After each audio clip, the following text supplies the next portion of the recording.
Now, one question that I get asked all the time, so don't text me with this, is if you could take a pill that would make you thin, would you take it? Of course I bleeding well would. I would like to take a pill that made me 6 stone. Then I could eat my way back up to 10.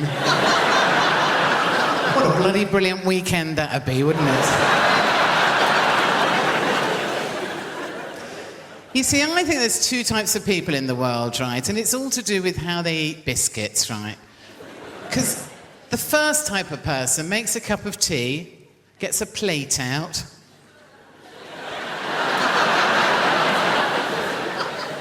opens the packet of biscuits, takes 1 biscuit out, puts it on the plate, and eats it very daintily off the plate.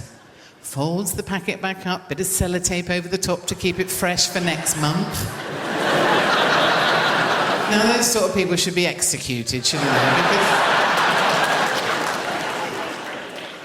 the rest of us get a packet out, eat the whole fucking lot without taking the cover off, do we, really? And consequently end up looking like me. Because I've always had a weight problem. You know, when I was a teenager, I remember going to see the careers mistress, and she said, "What do you want to do?" I said, "Well, I'd like to be a nurse or get married." She went, "Better be a nurse, then."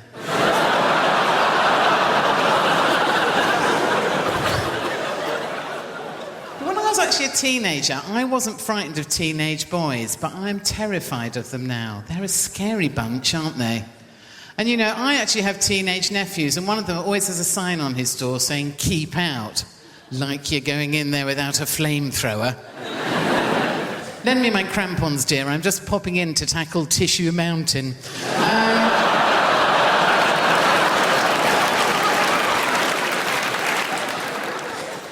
And, of course, the worst thing I think you can do with teenagers is try and kind of get down and speak their language. They hate that, don't they? Which is why I quite like doing it. And I actually found this out to my cost last year, right? Because I went around for months going to people, "Would you look at that minja over there?" That is a minja and a half, that is, isn't it? And I found out that this was actually wrong. To my cost, outside my local parks, there were 2 teenage boys. I went, "Lads, look at that minja." What a blinking minja that is. And they went, "Oh, for Christ's sake, it's Minga." And that's our mum. So, you know... Do we have many politically active people in tonight? 1. Well done, sir. No, because I've been a Labour Party supporter all my life, and in fact, at the last election, I was asked by Tony Blair to go and speak at a rally in Hove. Oh, joy.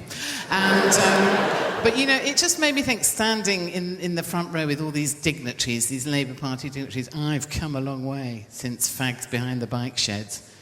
Because I had Blunkett there, I had Cherie Blair there, Tony Blair came along the row, shaking everyone's hand, got to me and said, "Thanks for doing this, Joe. Kiss me." On the lips, tried to get his tongue in. Got up to do my speech, Blunkett had undone my bra. Because they're mad for it. They are. I was shocked, you know, because I was brought up in a little country village. The only thing we had to do at the weekend was bell ringing.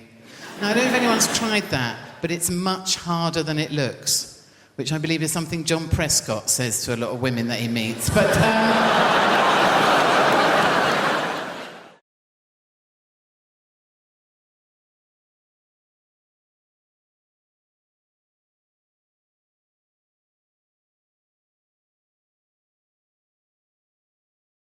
I enjoy your traffic lights. Just standing there, watching people, obey them. I've never seen anything like it in my life. Because, I mean, we do have traffic lights in Africa, but we don't use them the same way. It's almost like we saw them here and just brought them over just to fit in, you know? People were just like, "What are these?" "These are the brand new traffic lights." "What are they for?" "Ah, just adds atmosphere to the intersection, huh?" Look at the colors, look at the colors. Nobody uses them. People here use them. I understand the cars, but I see human beings use... There's no cars, but human beings just stand there looking at the light. "Oh, it's red, it's red, it's red, it's red." And then you walk and they go, "Oi, oi, what are you doing?" "I'm walking." "Oh, the man is red, can't go, the man is red." "No, I can go. It's just a suggestion, that's all it is. Doesn't mean I can't go, it's just saying I shouldn't go. I'm gonna go." "No, don't go, don't go. Don't go, press the button, press the button." Everyone presses the button. I don't understand why anybody presses the button. You press the button, and then someone else comes in, and they press the button. Have you pressed the button? Yeah, I pressed the button. Well, let me just make sure. Let's make sure. I pressed it 5 times. I also pressed. Oh, you also 5 times? Yeah, that's 5 times. 5 times the button. 5 times. That button doesn't do anything. I've actually checked. I've stood at traffic lights and waited, and the button doesn't do anything. All the button does is make you more patient. That's all it does. People get there and go, I'm in a hurry. Okay, that's better now. Hi. I press the button. I can wait. People stand there at the traffic lights. I love it. Everyone stands at the traffic lights, and then you just look at one another. Everyone, you see the people on the other side, they look at you, you look at them. No one does anything cool. Like, this is a moment you could chat. You could chat to each other about the weather and stuff. Oh, great weather, yeah. Have you seen the sun? Haven't seen the sun today. Nothing. Everyone just stands there. So what I like to do is, if the moment is right, if the mood is correct and there's enough people, I try and wait for a moment when there's no traffic. And then I look at the people on the other side, and then I start shouting at them like we're going into battle. I just stand at the front of my side of the sidewalk, and I'll be like, today, we fight for our children! Those who oppose us will feel our pain! And then nobody looks at you because they think you're crazy. Which is better because now it looks like they're part of your army. They just stand there like this.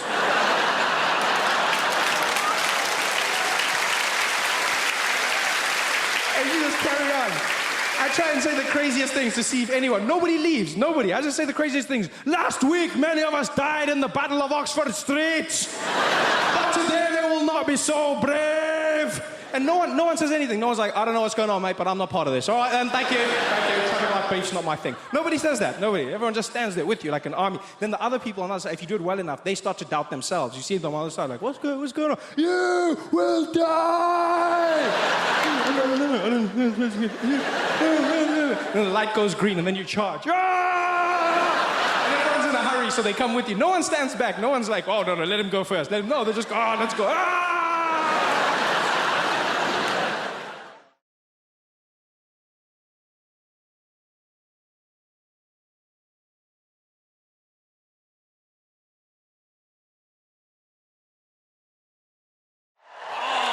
We have a great show for you tonight. We have a fantastic show. Very funny comedians. I know funny. I do very funny. People always ask me who I think is funny. That's the number 2 question I get asked as a comedian. The number 1 question I get asked as a comedian is, have you ever died? As soon as you tell someone you're a comedian, first thing they want to know, oh, you ever died? Oh, what's it like when no one laughs? Oh, tell us about the worst gig you've ever had in your life. Please, relive for me, in minute detail, the worst moment of your professional career. Have you ever really died? It's like saying to a doctor, tell us about the last patient you lost. What happened? With the family crying. I bet they were they? Yeah. People are such ghouls. It's the number 1 question. Have you ever died? Number 2 question, though, is what makes you laugh? People always want to know that from me. Who do you think is funny? And that's a nicer question. That's more understandable. You know, I make people laugh. People want to know what makes me laugh. In the same ways you might say to your hairdresser, who cuts your hair? Or you might say to someone in an Audi, who do you think drives like a cock? Same kind of thing.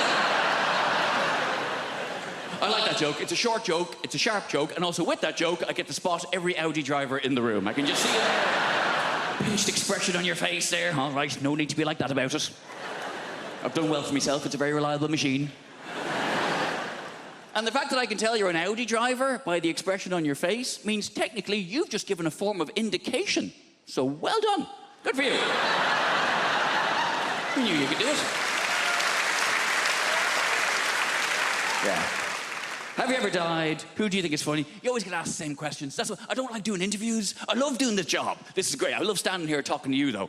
But doing interviews, it's a necessary evil. It's part of the job. Having to answer questions. And I don't even like watching interviews.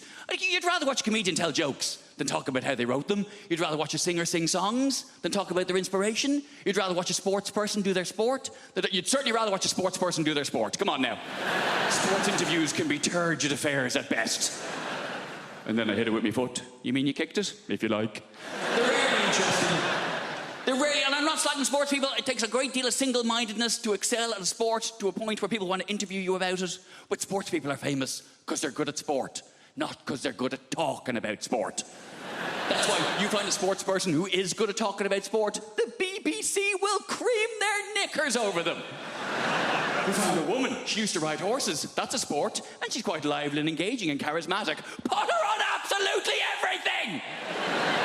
Do not let her out of your sight. Even people I'm a fan of. Andy Murray. I love Andy Murray. Britain should be very proud of Andy Murray. He's done a lot to be proud of. He's won Wimbledon. He's an Olympic gold medalist. And he put up with a lot of shit when he was, what, 8th best in the world? Oh, you bloody loser, you. He's done a lot to be proud of.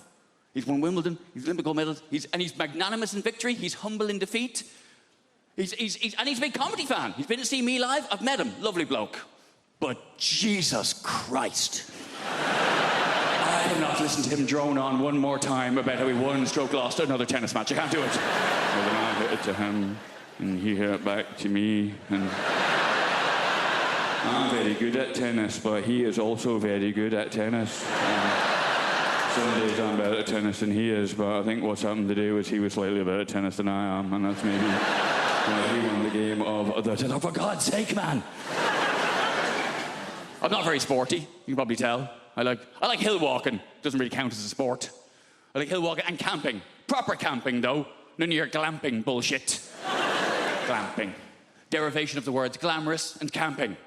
Where you stay in a yurt, which is more expensive than a hotel. What is wrong with you? A lot of people don't realise yurt is a derivation of the words yura and twat. A lot of people don't realise that. I'll tell you something. Thank you. Thank you. I'll tell you what I saw the other day. This upset me, and I'm a pretty easygoing guy. You know what I saw? I saw an ambulance. Big sign on the back of the ambulance, on the back door. Do you know what it said? It said, "This is an ambulance, not a taxi." This is an ambulance, not a taxi. I know, I can see. Don't worry. I can tell. I know it's not a taxi. You know how I know it's not a taxi? Because last time I called a taxi, it didn't take 3/4 of a fucking hour to arrive. That's how I know.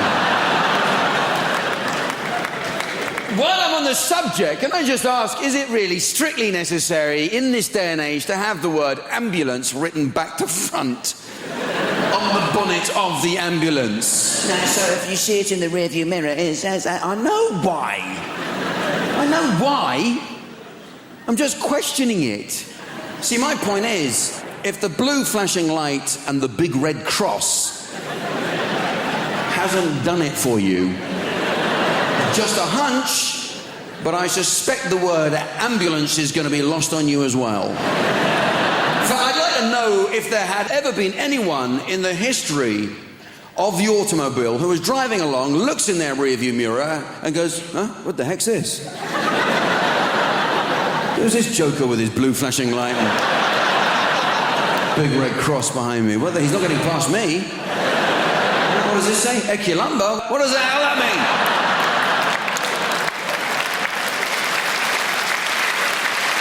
Not getting out of his way. There's some pushy Danish furniture company behind me trying to get past me. You gotta watch it. They're all at it. I saw a fire engine. Big sign on the back of the fire engine. You know what it said?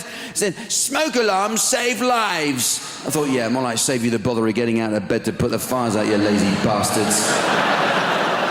You gotta watch it. AA vans. Well, Britain's 4th emergency service. You know, only in this country could coming forth be a boast.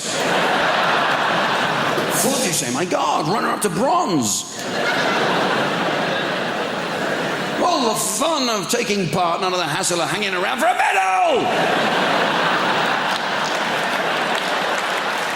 Mountain rescue, they're grumpy bastards, aren't they? So you helped me down from a hill. Blah, blah, blah. You have no right to criticise my footwear. I was wearing flip-flops that felt like a walk. Volunteer service, you see, Jack. Yeah, and don't you keep banging on about it. Listen, pal, you wanted to rescue people, I wanted rescuing. We both got what we wanted, so shut your face.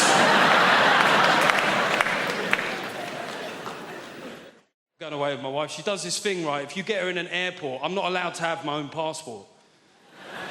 It's embarrassing. It's embarrassing. I'm a 40-year-old man. I get to passport control. They say, "You got your passport, mate?" I'm like, "No. I'm not allowed to carry it. Apparently, I'm not mature enough." I don't know what happens, man. The moment you get near an airport, she becomes like some sort of Russian people trafficker. Do you know what I mean? She's like, "I must have all the passports. You cannot handle passport. You are too stupid for passport. I must keep all passports in zippy clear travel document folder, huh? Alongside printout from TripAdvisor. but you may carry the bags. I'm like a peasant boy for the day. Oh, thank you, master. Thank you very much. Yes, it's a real honor for me to carry your bags, you know. 11 pair of shoes for 3-day mini break is a good idea. Yes. Maybe you will become a centipede while we are in Egypt. Who knows?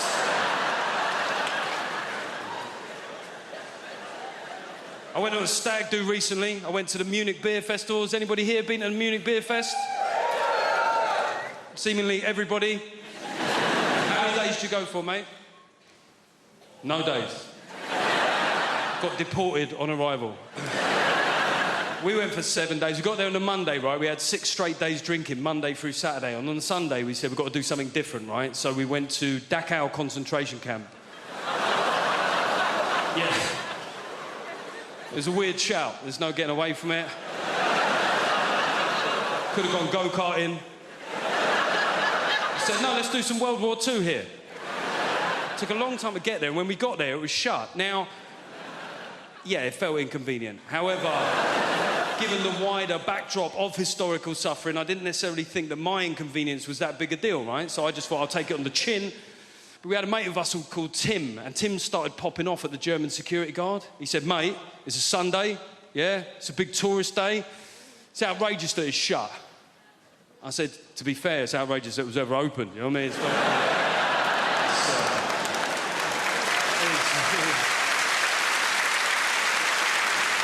It is weird that you're making this about you, Tim, to be honest. People say dumb things, though, don't they? I was having a beer with my mate Wayne the other day, and Wayne likes to tell you where he was on the occasion of big historical news events that happened within our lifetime, right? So I mentioned 9/11, and Wayne went, 9/11, remember where I was that day? I was like, don't care where you were. I don't see how it's relevant. I don't see how your whereabouts on that fateful, terrible day will form some sort of meaningful historical footnote, Wayne. I'm being honest here. He looked hurt. He went, I went, all right, where were you? He went, karate. I went, see, that's exactly the sort of trivial shit I was worried about, Wayne. He said, well, you know, I was in New York 6 months before that. Makes you think, doesn't it? I was like, no. No, to be honest, all it makes me think is I wish you'd been there 6 months later. Sorry. They know their wildlife over there in Australia. Unbelievable. They have koala bears over there. They've so many of them. They've actually trained them to work in the cities. And get your guess, right? What job do you think koala bears do in Sydney at the moment? What job do they train to do? Give me a guess. What's that? To be bears. They're kind of... doesn't take much training, Tracy, to be honest. Given that it's already a bear, it really... unless you want to be a different kind... You're no koala, you're a grizzly. Get out there, go on, get out there, koala. Give me another guess. What do they train them to do? Koala bears. Cuddle is glorious. What a beautiful idea. They train them to work as professional cuddles. That's a fabulous idea. All over Sydney, there'll just be podiums sitting there with a koala on it, and you can walk up and go, I'm a bit down at the moment.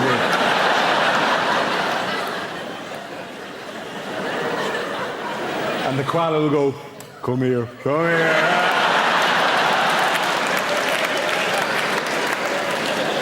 All right, now you shouldn't have now. Thanks very much. Brilliant suggestion. Give me one more suggestion. As phone sex operators. They've trained the koalas to work as phone sex... Not actually just as operators. Not actually to do the thing, but to go, I'll put you through now. Well, you sound like you need a bit of loving, do you? Well, there's a very strict woman on line 4. I'll give you that to her, right? Because koalas are very good at that kind of notion like that. Whereas it's actually to talk to the customers. Oh, do you want to see what I'm wearing? I'm all furry and exciting, right? I'm the furriest little koala you've ever seen. I'm slipping out of the fur at the moment. Look at that. Do you like that? That's kind of sick. That's weird. What they actually train, the job they actually train koala bears to do in Sydney is to work as bicycle locks.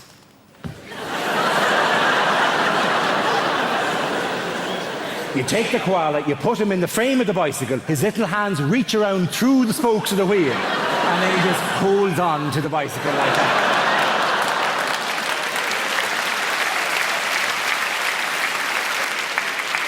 The finest answer I ever received, though, was in a university in Dublin, and I said, what job do they train them to do? And a student there went, is it guides for the blind? And I said, well, surely they'd use dogs for that. And she said, not for walking, for climbing.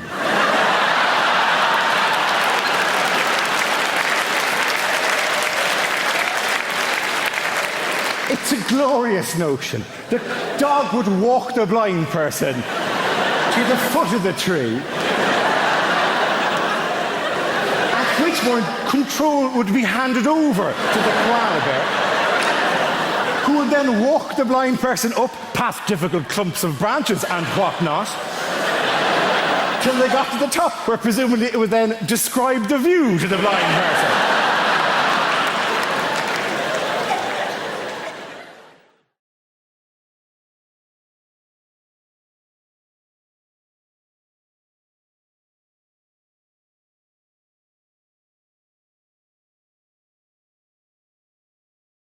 I don't know how you guys got here tonight. I squatted down, put my head between my knees, and fell forward. That's how I roll.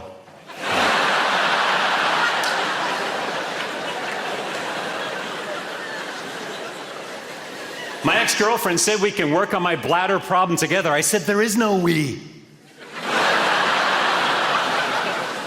Now piss off. Uncle just set a new world record by getting 27 pigeons to land on him. What a ledge. They should make a statue of that man. You'd like that. Does my wife think I'm a control freak? I haven't decided yet. She used to hate that joke. And now she loves it.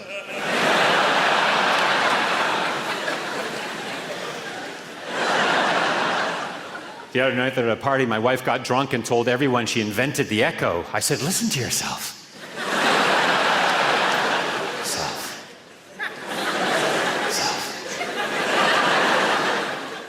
Fat people block the pavement. There's no getting around it. Ever take a shit so big you needed a midwife?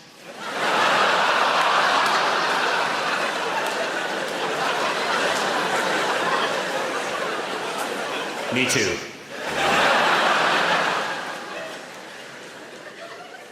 Unfortunately, the blueprint to my honey farm was destroyed. I have no plan B. In some circles, I'm considered the inventor of the hula hoop. People who reinforce their own country's negative stereotypes. What's that all about? Hey? Gets me so angry I want to just throw down my jar of maple syrup and crawl out of my igloo, pick up my ice hockey stick and club a seal. Or a moose. Or Justin Bieber.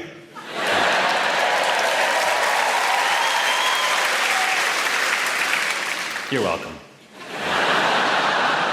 Canada has the fewest number of pretentious people to speak Latin than anywhere else in the world, per capita. I'm talking Saskatchewan, Manitoba, etc., etc. Vis-a-vis New Brunswick. Spartacus. I don't think Spartacus is Latin, but it gets me a couple of laughs, and that's why I'm here. People say I have the legs of a dancer, but until they find the rest of the body, the cops got nothing on me, man. Someone recently called me a shameless self-promoter. Me, Stuart Francis. .com. I've been described as being dismissive and having a limited vocabulary.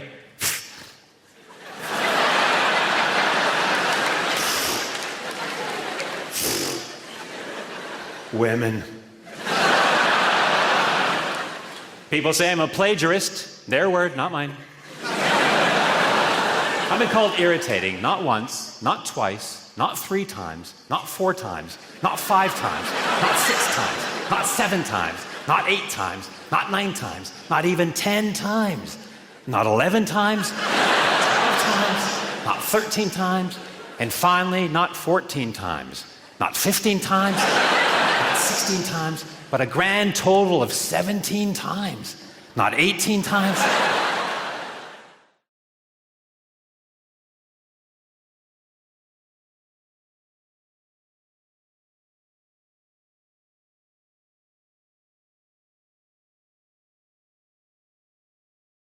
I'll set the scene. You're in stirrups, so it's like you've been riding a horse, and then the horse has fucked off.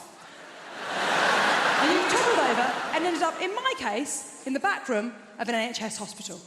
Then what has happened, every time I've been for a smear, and I don't know, something they're rolling out just for me, but every time I've been for a smear, what seems to happen is a doctor will come over and they'll go, "Hi, Miss Ruffle, thanks so much for coming in. It's really important you keep up to date with your smear test. Now listen, if this is a problem, you can absolutely say no. You can totally say no. It's not a big deal. But would it be all right? We have some trainee doctors in today. Could they all come in?" And you want to go, "No, there's a horse on the loose. Could they go and get that?" But you love the NHS, so you've got to go, "Yes, of course, no problem. It's absolutely fine."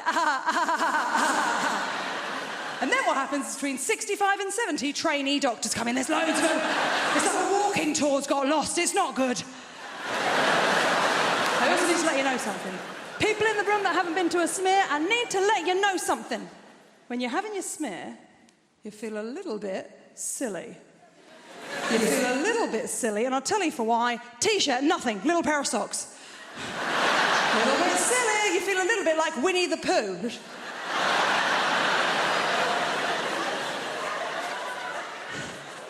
The doctor's back. She says, "Miss Ruffle, would it be okay if one of the other trainee doctors did your smear?"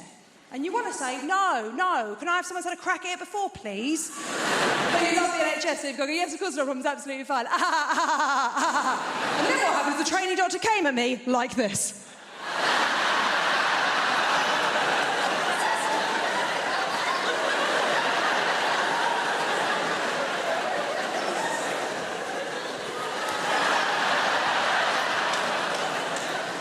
The doctor's back. She says, "Miss Ruffle, would it be okay if one of the other trainee doctors did your paperwork?"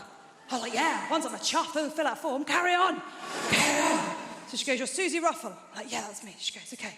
First question, what are you using as contraception?" I'm like, "Undercut on the Doc Martens, not enough? What more do you need?" I said, "I'm not using contraception." She went, "Oh, well, if you're sexually active, you do need to be using contraception." And I was like, "Oh, I don't. She went, "No, you do. Because even if you're using the old-fashioned technique or, the Catholic technique," nothing about what I am doing is Catholic.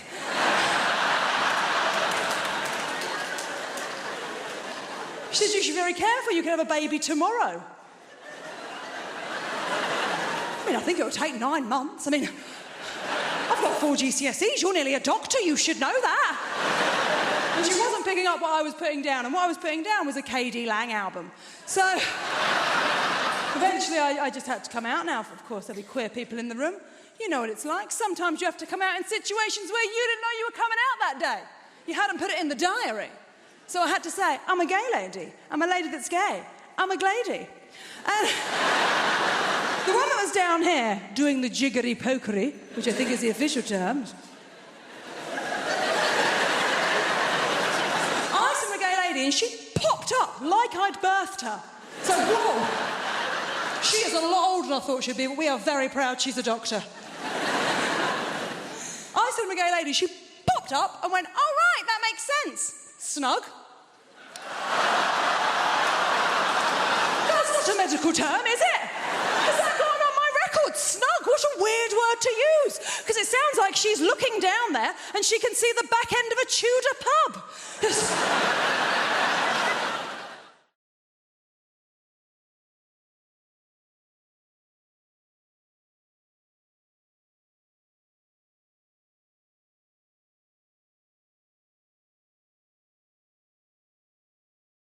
My housemate, he's weird, 35 years old, still draws a little line on his milk in marker pen to know where the level was. I think that's stupid, but I get my own back, I buy my own milk, and I use that to top his milk up just above the line. Just fucking with his head, slowly. He's confused, he's looking at it, he thinks the milk is growing. I have sat and watched him Google the phrase, "Does milk expand?" I'm in there. And my side of the fridge, it's looking pretty good at the minute. I don't mean to brag so early on, but I've got goo puddings in there. Yeah, I'm doing all right. If you don't know what a goo pudding is, let me explain them to you. They're these posh little puddings. They come in a glass ramekin. You eat the pudding, then you wash out the ramekin, and you look at it, and you think to yourself, I'll do something with this.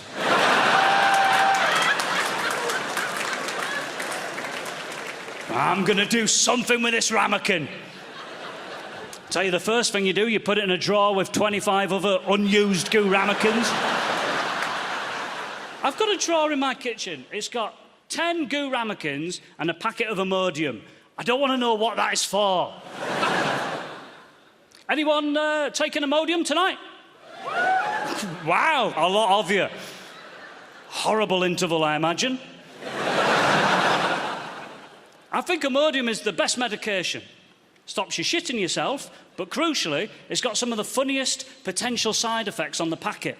If you look on the side of an Imodium packet, it says, if you take Imodium, you may suffer from a loss of libido. I'm like, oh, the diarrhea does that for me.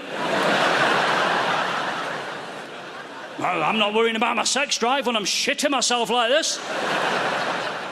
What sort of psychopath is mid-diarrhea reading the words, lose my libido? No, thank you, then. I'm feeling pretty sexy and confident at the minute. Whoa! Going out tonight, might get lucky in between these frequent, horrendous toilet stops.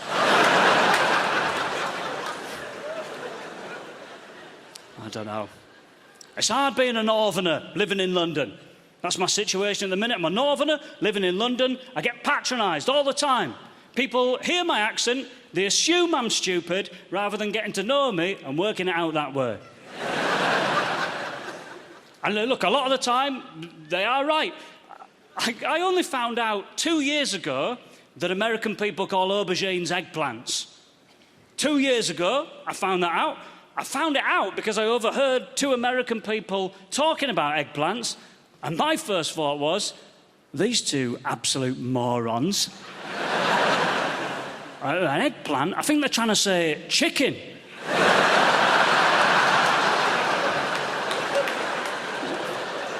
An eggplant? You calling a cow a beef tree? What's wrong with you? Yep, hands up, I'm the idiot in that situation, fair enough.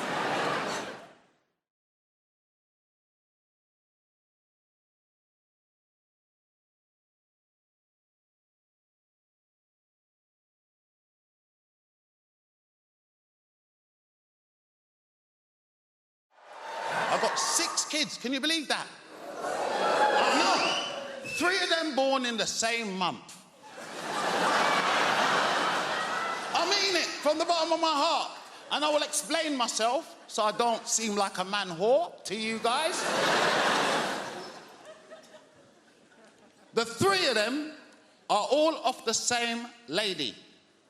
They are different ages, but they're all born in the same month.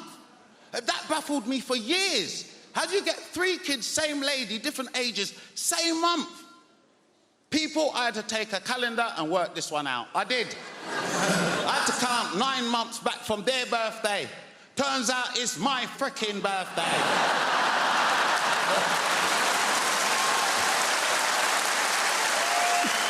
These are my little birthday presents, though, you know.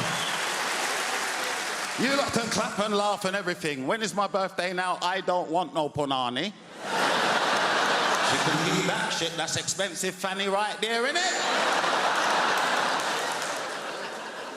There's a lot of stuff I liked about parenting, and there's a lot of things I didn't like doing. I didn't like doing shit like, for instance, the school Christmas play. Have you not ever been to a primary school Christmas play? What a load of shit. It is. Come on now, there's no kids in here. What a load of shit. If you've never been, I'll explain. First, they usher you into the assembly hall.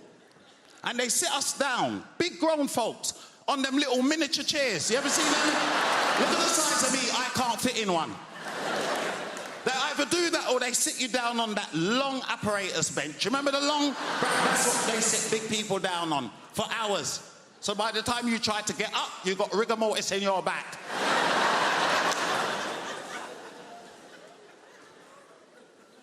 Not comfortable.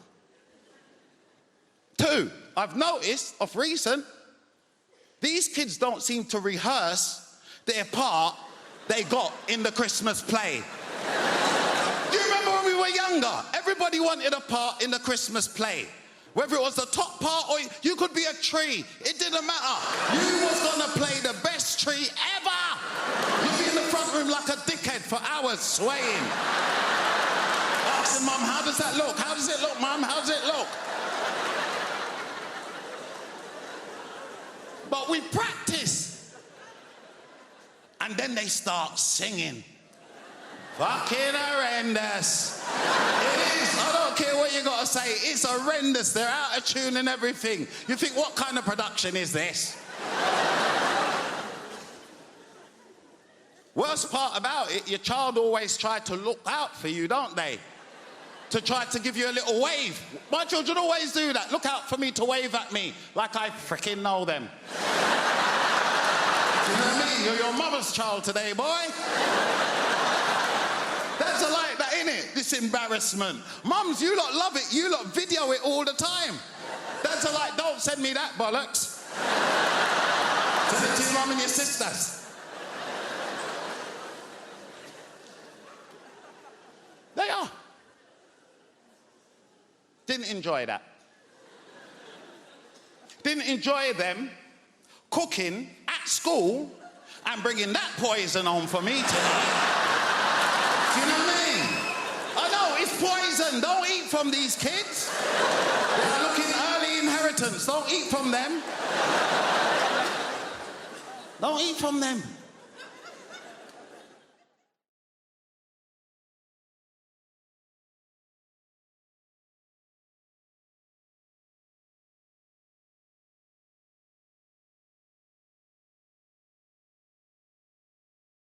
When the...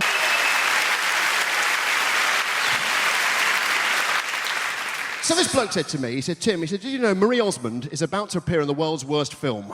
I said, Warner Brothers. He said, I already have. So I went to the record shop. I said, what have you got by the doors? He said, a bucket of sand and a fire blanket. I said, can you recommend some music for a kid's party? He said, Small Faces. I said, of course they have, the kids. My mum and dad are complete opposites. You couldn't hope to meet two such totally different blokes. My local police chief does a talk on heroin, so you can't understand any of it. Tequila, schnapps, sambuca. I'm calling the shots. So I went to Alcoholics Anonymous. I said, I can't stop gambling. He said, you want Gamblers Anonymous? I said, you're probably right, I'm so drunk, I know where I am. I saw this sign, it said hairdressing for men. I walked in, there was a rabbit trying on clothes, and all these blokes going, yeah, very nice.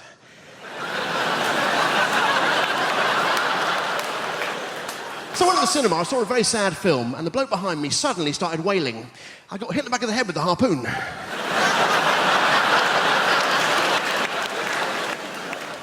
But you know, I love reading. At the moment, I'm reading My Life by Bill Clinton, which freaked me out because I didn't know he knew anything about my life. And this bloke said to me, he said, I've got bubonic plague. I said, don't give me that. Ladies and gentlemen, I'll leave you with this. Well, I didn't bring it with me. Today I had dinner with my boss and his wife, and it was a complete disaster. My boss's wife said to me, she said, Tim, how many potatoes would you like? I said, I'll just have one. She says, all right, you don't have to be polite. I said, all right then, I'll just have one, you stupid cow. Thank you very much, good night, God bless.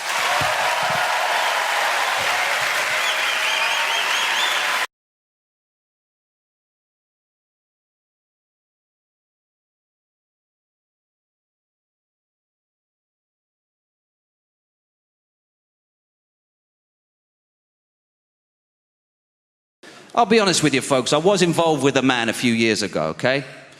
More than 10 years ago, I was involved with a man. But because it's more than 10 years ago, I don't want to say I'm bisexual now. I haven't been bummed in a decade, yeah? I feel like you need to renew your certificates.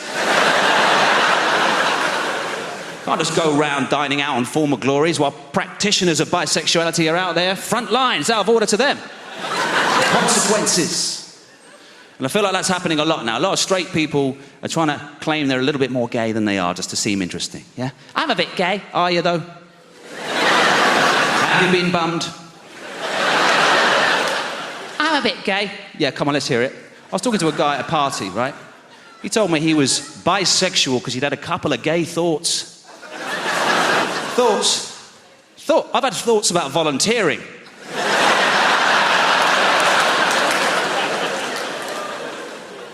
Have I volunteered? Have I fuck?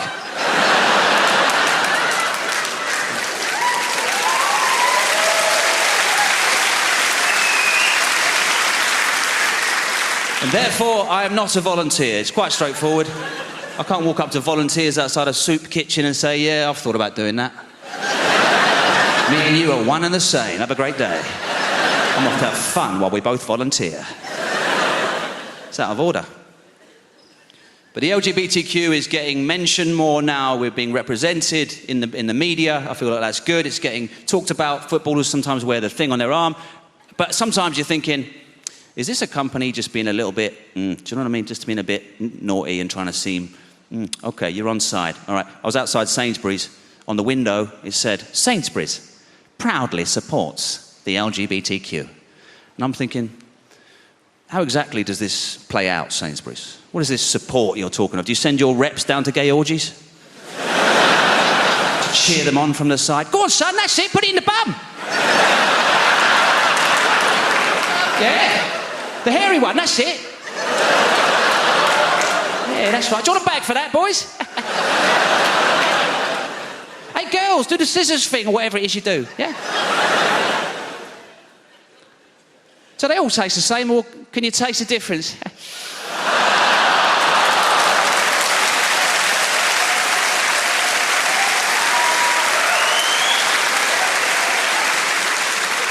Sainsbury's supports this. Good for you. Or is their support more subliminal? It's more like in-store, little things you don't think you realise you've seen.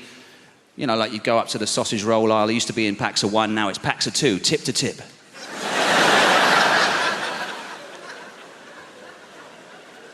So that when you do see 2 cocks going at it, you think, where have I seen that?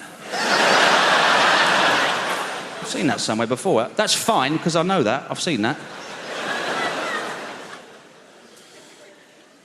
But, you know, to be honest, when I was involved with this guy, it wasn't about him being a guy, it was about the connection we had, right? I didn't really care about his gender, which I guess makes me a pansexual back then, but I didn't stick, so I'm more like a non-stick pan.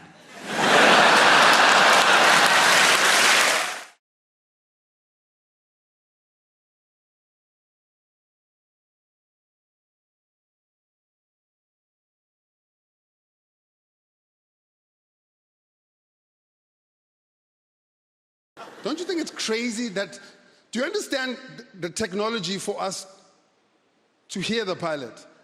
I am actually utilizing it right now. This is the technology for us to hear the pilot. I don't know why we cannot hear. There's no other context where it's acceptable for us not to hear a person. Why are you muffling? If you were looking for an au pair for your kids and a person came over to your house and said, hey man, what's your experience with kids? And then they looked at you and went, ta-da.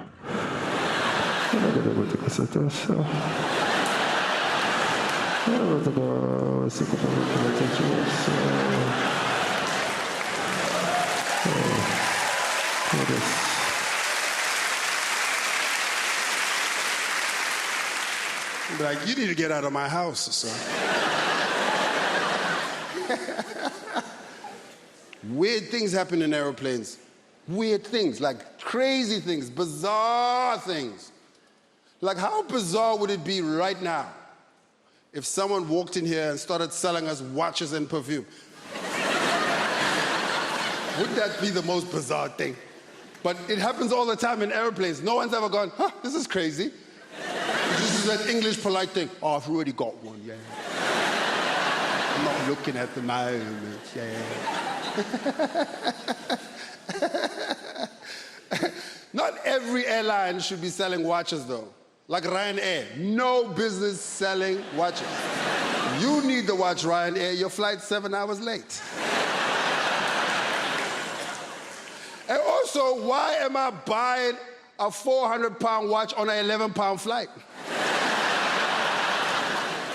This makes no sense. Yeah, being in London is cool. I like being in London. One of my favorite things with being in London, there's so much to do. I try to buy a ticket online to watch Wimbledon. Yeah, man. The Wimbledon final, I was like, I'm excited. Went online, it was 3,000 pounds. I was like, what? 3,000 pounds. Okay, I'm not saying I wouldn't pay 3,000 pounds, right? I'm not saying I won't pay 3,000 pounds for a Champions League finals ticket. But I'm not paying 3,000 pounds for a sport where someone is going to tell me, quiet, please.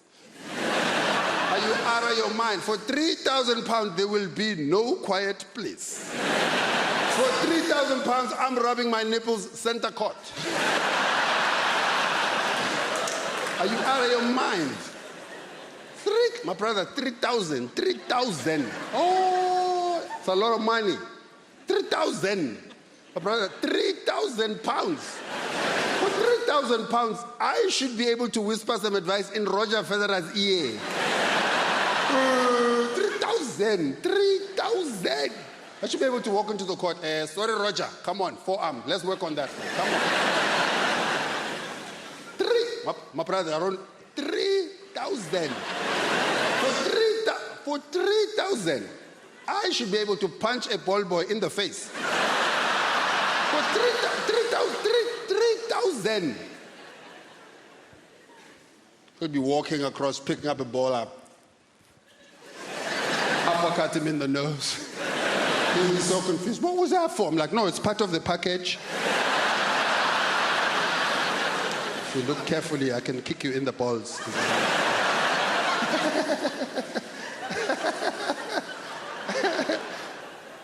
My parents are disappointed I didn't get married because, like I said, I'm Egyptian. I'm in my 40s, so I was supposed to be married 30 years ago. So they're like, tick-tock. When's this happening? But they don't understand dating. My parents didn't date. They were in arranged marriage. They met on The Bachelor season 3, I think. They don't get that joke or anything I do, but I was supposed to be a doctor or a lawyer or an engineer, which is pretty typical for Arabs, actually. Like, I went to Palestine once to do comedy there because that's what that region needs, just dick jokes. So thought I'd help.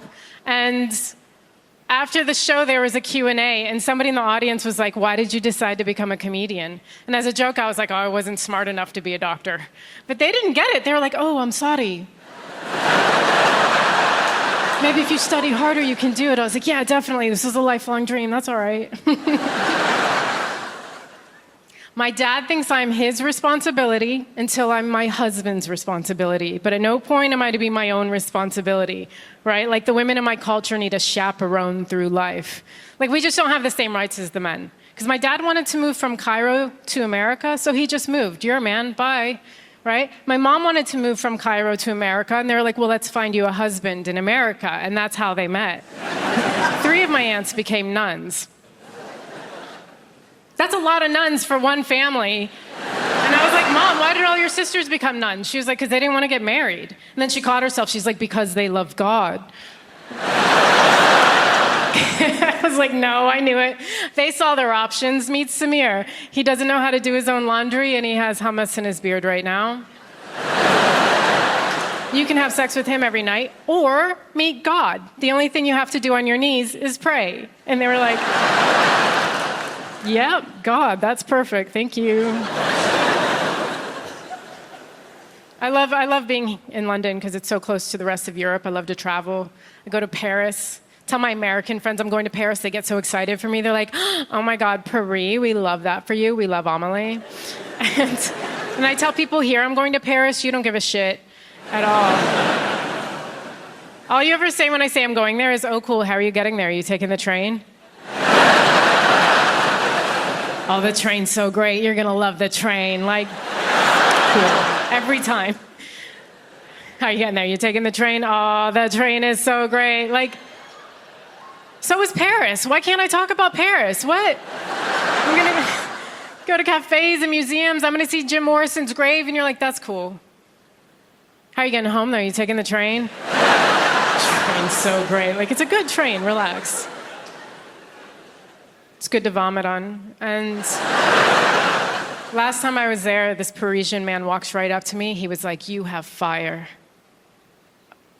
This is why I love the French. What a thing to say to a stranger. You have fire? Yeah, you're damn right I have fire, sir. Right? I'm a strong, independent woman. I'm a comedian. He didn't know any of this, but he must have just seen something in me, like my aura, and he had to come up and be like, you have fire. Turns out he was just looking for a lighter. I used to chase women quite a lot. Things were different back then, you know. It was like you had to go out on the hunt as a man back then. Back in the 70s, you had to put a nice splash of Paco Rabanne on. You stand there with your mates. There was no Facebook, none of this nonsense back then. You went in cold. You went in cold. You're there with your mates Friday night, you've had a couple of pints of lager, got your shirt ironed, jeans pressed. You say to your mates, look, I'm going to go and get them birds over. When I bring them back, don't mess it up. Walk over to them. Evening, ladies. I know it must have hurt when you fell from heaven. Maybe my friends and I could ease the pain by buying you a few drinks. No, fair enough. Come and we're going. We're only coming here on lesbian night, aren't we?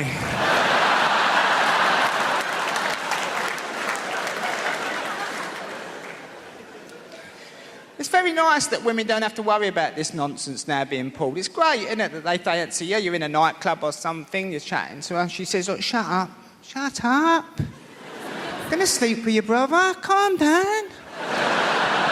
Takes you home and uses you. And you wake up in the morning a bit dishevelled. The cat's looking at you. The judgmental cat on the pine dresser.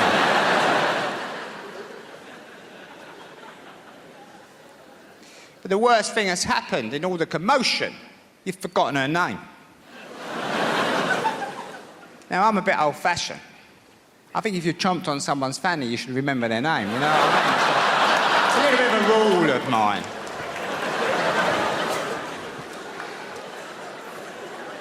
So, go downstairs, go through the post. Thinking. I'm a thinker. Crafty cockney. Oh, let's just have a look here. Oh, I can't call her the occupier. That'd be a bit much. But I'm not so old-fashioned. I don't think if you've slept with someone very quickly, there still might be something there beyond the lust. So you tend to go out for a date, don't you, on the Wednesday night after work. You don't want to mess your weekend up. You go express. Pizza Express, not a hut. Too soon for the hut. Hut comes later. It's got to be express early days. Marbling table, flour. It's all going on. Now she's thinking, this geezer's all right as it happens. He's a bit of a stunner. He's not bad in the bedroom. Then you start proving you've got half a brain and all. She thinks he's a potential boyfriend. Ooh. Ooh, potential boyfriend. Suddenly you're getting this speech halfway through the 4 seasons. Listen, can I assure you, it's not my usual practice to sleep with men as quickly as I happen to have slept with you. And I'm like, relax, homeowner.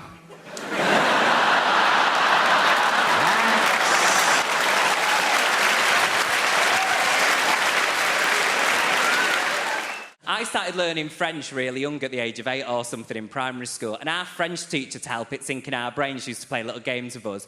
And one of the games was that we had to draw a name out of the hat, and that would be our French name for the rest of term, yeah? So I withdrew Marcel, and she taught me that if anyone ever asked the question, comment tu t'appelles, my response should be, je m'appelle Marcel, right? Now, I got all the way to degree level and 2 trips to Paris with that knowledge, and no one ever corrected me. And I went in on my first day of the lecture, and the professor goes, bonjour, comment tu t'appelles? I thought, well, this is going to be a very easy course. I went, bonjour, je m'appelle Marcel. He's like, no, comment tu t'appelles? And I went, je m'appelle Marcel. He's like, no, comment tu t'appelles? And I went, je m'appelle Marcel. He's like, no, comment tu t'appelles? I went, je m'appelle Marcel. He's like, no, comment tu t'appelles? I was like, je m'appelle Marcel. He's like, no, comment tu t'appelles? Je m'appelle Marcel. He's like, no, comment tu t'appelles? Je m'appelle Marcel. He's like, no, comment tu t'appelles? And I went, what is wrong with you? You said you were French. I went, je m'appelle Marcel. He's like, no, comment tu t'appelles? What is your name? I was like, je m'appelle Marcel. My name is Stephen.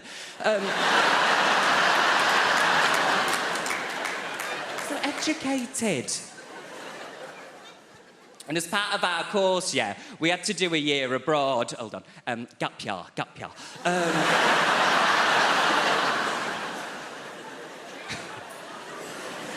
We did, Jimmy. We had to do a year abroad, right? So I moved to the south of France for a year, and I'm dating myself with this reference, I do know. But I thought it would be like a Hilary Duff film, right? Do you know where I'd like move to the south of France, get a job in a little boulangerie, fall in love, move into the guy's chateau, and never have to come and perform in Hammersmith? Do you know what I mean? And me and my friends all had a bit of a dream. Like my friend Kate, she's married to a guy now called Florent and lives in Nice. That was my dream, bitch. My friend Sam got with a guy while we were there, and his name was Nicolas. And I even got with a guy while we were there for 1 term, and his name was Kevin. It wasn't even Kevin. I went all the way to the south of France and found the only guy from Stockport. Just called me Sally Webster. And the thing I hated the most about doing that year abroad was I don't like flying. Howie, give me a cheer if you like flying. Give me a cheer if you don't like it. Yeah, all the ones sat in the sky. I really hate it, yeah, because everyone's like it's the safest form of transport, but that's not true, is it? Because speak to someone that's been in a crash. And that is valid. That is really valid. And I've had to find my way of getting round it. You need hints, tricks, don't you? So my therapist said you just need to sit on the plane doing this. I get thrown off the plane if I do that, Julie. The way I've been trying to get round it, hear me out, you're going to think I'm mad, right? Do you know sometimes when you look at someone and you think, like Aaron, I look at you and I go, you would never die in a plane crash. You've got that kind of face, you know, it's like, you're not going to go that way. Whereas some people, they've got that face where it's like, have you already been in one?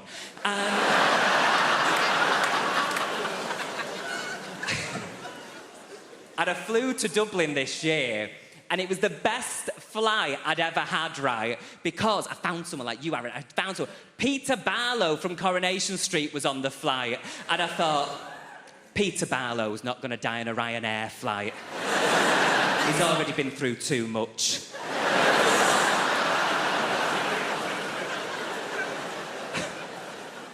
It's nice seeing people out, man. We've had a weird few years, innit? There's been a lot going on, the pandemic. You know, monkeypox, World War III, right? No, World War III scared me, you know. I was terrified when that Russian bloke came on TV, right? When he came on TV and he was like, World War III has begun, right? I lost it, right? I was so scared, right? Because I looked around at the men of my generation, right? And I was like, could we fight a war? Could the men of this generation fight a war, right? And I came to the conclusion, no, we are done for. We're finished, bruv, right? Not me, I'm a bad man, but some of you, like, do you know what I mean, right? No, we can't fight a war, brother. You mad? They will take half of us out with gluten. Like, do you know what I mean?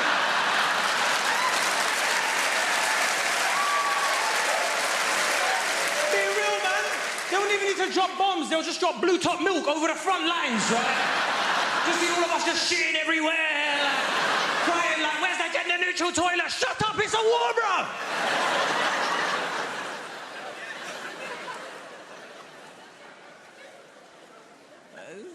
It's good to see you lot out, man. That whole thing was scary, man. Do you know the scariest part of that thing? The mayor of London came on TV, right? And he was like, London is well placed in case of a nuclear attack. I was like, are you out of your goddamn mind? There's leaves on the track and we're done for. Right? Forget a nuclear winter, we can't survive autumn, bruv, right? It's nice seeing you guys out, man. We've had a weird few years, man. Monkeypox is on the horizon, right? There's going to be no anti-vaxxers when it comes to that one, is there? Right? As soon as you see a massive pimple that big on your face, you're like, yeah, inject it, bruv. Do what you want, right? The thing with COVID, we had everything in it, right? Like, people were talking about the vaccine. Like, there was people on both sides that I didn't understand. Like, I don't care if you're vaccinated, just have a good reason, because I didn't get both sides of it. You know, you had pro-vaxxers and you had anti-vaxxers. Are there any anti-vaxxers in? They're louder on Facebook, innit? Like...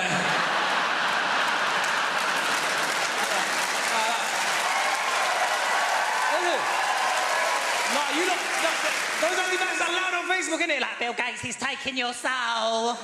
You know, sheeple. All right, shut up, man. Right?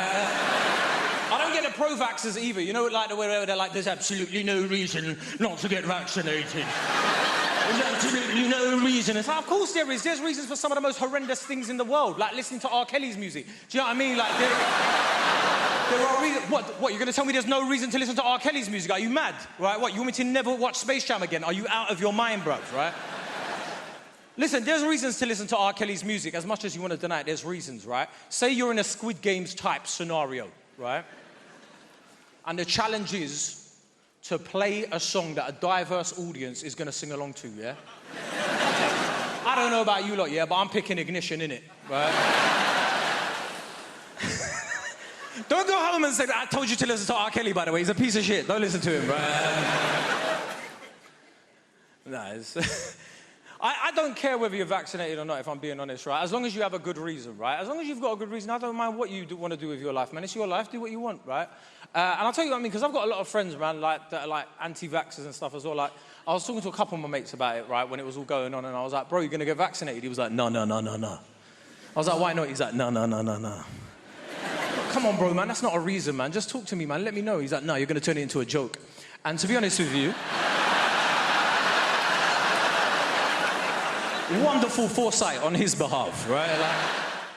There's other younger people in the room, right? You know what I mean. You have only ever known a time in your life when you're trying not to get pregnant or trying not to get somebody else pregnant. And I don't want to blow my own trumpet, but on both accounts, I fucking smashed it. I think it comes down to skill set at the end of the day, doesn't it? People are just good at different things. Some people are good at the violin. Some people are good at parallel parking. I was very good at taking the pill. Every day. Honestly,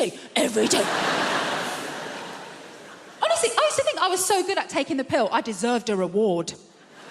Arguably, there was a reward. It was the reward of not having to watch Peppa Pig or cleaning up another human's shit. Tell you what I don't understand, right, is women who are on the pill and forget to take it. Don't get that, because don't get me wrong, I forget things. I forget my keys, my wallet, the fact I'm married. Sure! But forgetting to take something that can prevent you from creating a human that could one day say, turn the machines off, is what she would have wanted.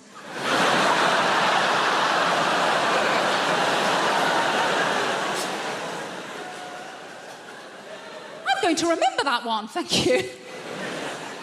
Obviously does happen, though. Women forget to take the pill, they get knocked up. Happened to a girl I used to work with, actually, when I used to work in an office, right? And we were chatting about it one day. She was so blasé. We're in the kitchen. She's just standing there rubbing her belly like, well, the thing is, I've just got really bad memory. I was thinking, that's funny, because every day without fail, you remember to steal my milk. Maybe if you'd strapped your packet of microgynon to my semi-skimmed... Stephen in accounts wouldn't be telling everyone how you trapped him. I think the reason I was always very good at remembering to take the pill, because I've been on it for so long. I was on it since I was about 16. And the reason I started taking it was because I was going out with my first boyfriend, Kevin Sutherland. A boom, chicka, wow, wow. He was quite the catch. He had a Peugeot 106 and a tattoo of Bart Simpson, which I thought showed a great joie de vivre. And things were going very well between Kevin and I. We had matching bracelets from Argos, so you can tell how serious we were. And we'd agreed that we were going to do it for the first time, right? So I was like, right, I put myself on the pill because my first time is going to be really special. My first time is going to be just like in the movies. So the big day arrived, and Kevin, bless him, he made such an effort for everything to be really perfect. Like, he paid his little brother to leave the room. Was she a bow wow? Yes. Did she need electrolysis? Let's talk to each other here. Even lepers were throwing their fingers at her. Here, get because it is all about looks. This is my message, Great Britain. This is my message. Looks count. Education, looks count. I have no sex appeal, and it has screwed me up for life.